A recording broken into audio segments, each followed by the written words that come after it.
नेताजी सुभाष चंद्र बोस की ये तस्वीर आपने कई बार देखी होगी, पर आपने कभी ये जानने की कोशिश की कि नेताजी के साथ कई तस्वीरों में दिखने वाली यह महिला सैनिक कौन है। बहुत से लोग इनके बारे में नहीं जानते। ये वही महिला सैनिक है जिन्होंने नेताजी की जान बचाने के लिए अपने पति को मौत के घाट उतार दिया था, जो कि एक अंग्रेज पुलिस अधिकारी था। इस अपराध के लिए उन्हें काले पानी की सजा भी हुई थी। इस सजा के दौरान एक अंग्रेज पुलिस अधिकारी ने इनके स्तन तक काट दिए थे। देश को आजादी मिलने के बाद सरकार ने इनकी झोपड़ी को क्यों तोड़ा था और इन्होंने अपने जीवन के आखिरी दिन किस हालात में गुजारे, जानिए इस वीडियो में हमारे साथ। नीरा आर्या का जन्म 5 मार्च 1902 को तत्कालीन संयुक्त प्रांत के खेकड़ा नगर में हुआ था, जो कि वर्तमान में उत्तर प्रदेश राज्य में बागपत जिले का एक शहर है। पढ़ाई पूरी होने के बाद नीरा आजाद हिंद फौज में शामिल हो गई और वह उन्हें आजाद हिंद फौज का सबसे पहला जासूस होने का मान मिला। यह जिम्मेदारी उन्हें स्वयं नेताजी ने दी थी। उन्हें अंग्रेज अफसरों की जासूसी का काम सौंपा गया था। इसके लिए वे और उनके साथी अंग्रेज अफसरों के घरों में और कैंपों में काम वाली बनकर काम करती थी और आजाद हिंद फौज के लिए जानकारी इकट्ठा करती थी। नीरा आर्या की शादी ब्रिटिश सरकार के भारत में सीआईडी श्रीकांत जयरंजन दास, जो कि अंग्रेज भक्त था, इसके साथ हुई थी। श्रीकांत जयरंजन दास को नेताजी की जासूसी करने और उन्हें मौत के घाट उतारने की जिम्मेदारी दी गई थी। जब श्रीकांत ने नेताजी को मारने के लिए उन पर गोलियां दागी, पर वह गोलियां नेताजी के ड्राइवर को जा लगी। इसी दौरान नीरा आर्या ने श्रीकांत के पेट में संगीन घोंपकर उसे मार डाला और नेताजी की जान बचाई। आजाद हिंद फौज के समर्पण के बाद अंग्रेजों ने उन्हें अपने पति के और पुलिस अधिकारी के हत्या के आरोप में काले पानी की सजा सुनाई थी। इस सजा के दौरान उन्हें कई घोर यातनाएं दी गई। इसके बारे में उन्होंने एक आत्मकथा भी लिखी है। उर्दू लेखिका फरहान ताज को भी उन्होंने अपने जीवन के अनेक प्रसंग सुनाए थे। उन्होंने भी इनके जीवन पर एक उपन्यास लिखा है। नीरा को गिरफ्तार करके कलकत्ता के जेल में भेजा गया, जहां पर पहले से ही महिला राजनैतिक अपराधी बंद थी। वहां पर उन्हें सोने के लिए न कोई चटाई मिली, न ओढ़ने के लिए कंबल। चिंता तो इसकी नहीं थी, तो चिंता इस बात की हो रही थी कि जिस जगह उन्हें भेजा जा रहा है वहां से आजादी की लड़ाई कैसे लड़ी जाएगी। रात के 12 बजे उन्हें कंबल मिला।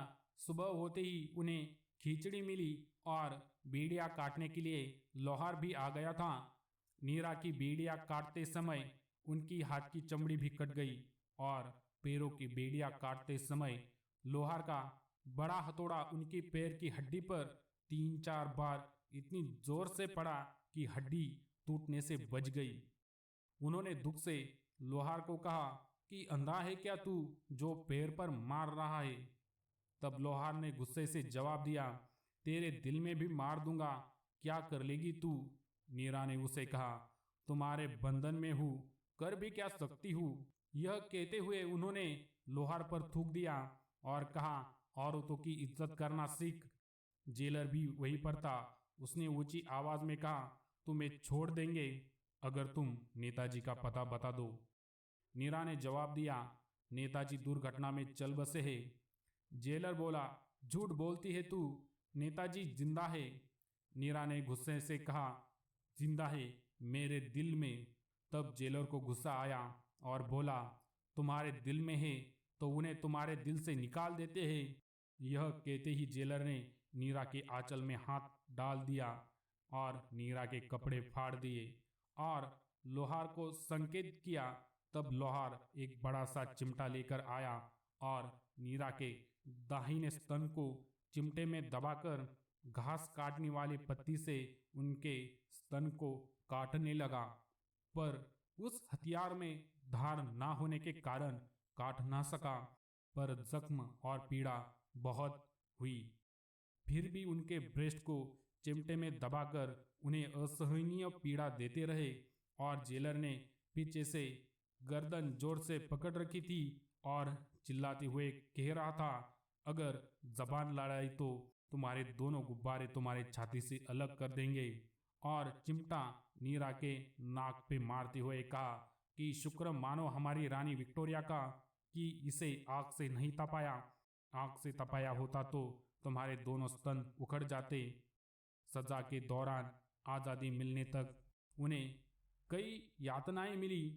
आज़ादी मिलने के बाद इनके भाई भी स्वतंत्रता सेनानी थे, जो आज़ादी के बाद सन्यासी बन गए। आज़ादी के बाद नीरा आर्या ने कोई भी सरकारी सहायता नहीं स्वीकारी। इन्होंने जीवन के अंतिम दिनों में फूल बेचकर गुजारा किया और फलकनुमा हैदराबाद में एक झोपड़ी में रही। अंतिम समय में इनकी झोपड़ी को भी तोड़ दिया गया, क्योंकि वह सरकारी जमीन पर बनी हुई थी। वृद्ध अवस्था में बीमारी के हालत में चार मीनार के पास उस्मानिया अस्पताल में इन्होंने रविवार 26 जुलाई 1998 में एक गरीब, असहाय, निराश्रित, बीमार वृद्धा के रूप में मौत को गले लगा लिया। भारत माता की विवादित पेंटिंग पर एसएफ हुसैन से उलझने वाले हिंदी दैनिक स्वतंत्रता वार्ता के एक पत्रकार तेजपाल सिंह धामा ने अपने साथियों संग मिलकर इनका अंतिम संस्कार किया। ये थी हमारी भारत माता के लिए स्वतंत्रता संग्राम लड़ने वाली नीरा आर्या। ऐसी ही कहानियाँ जानने के लिए हमारे चैनल को लाइक कीजिए, शेयर कीजिए, सब्सक्राइब कीजिए। धन्यवाद।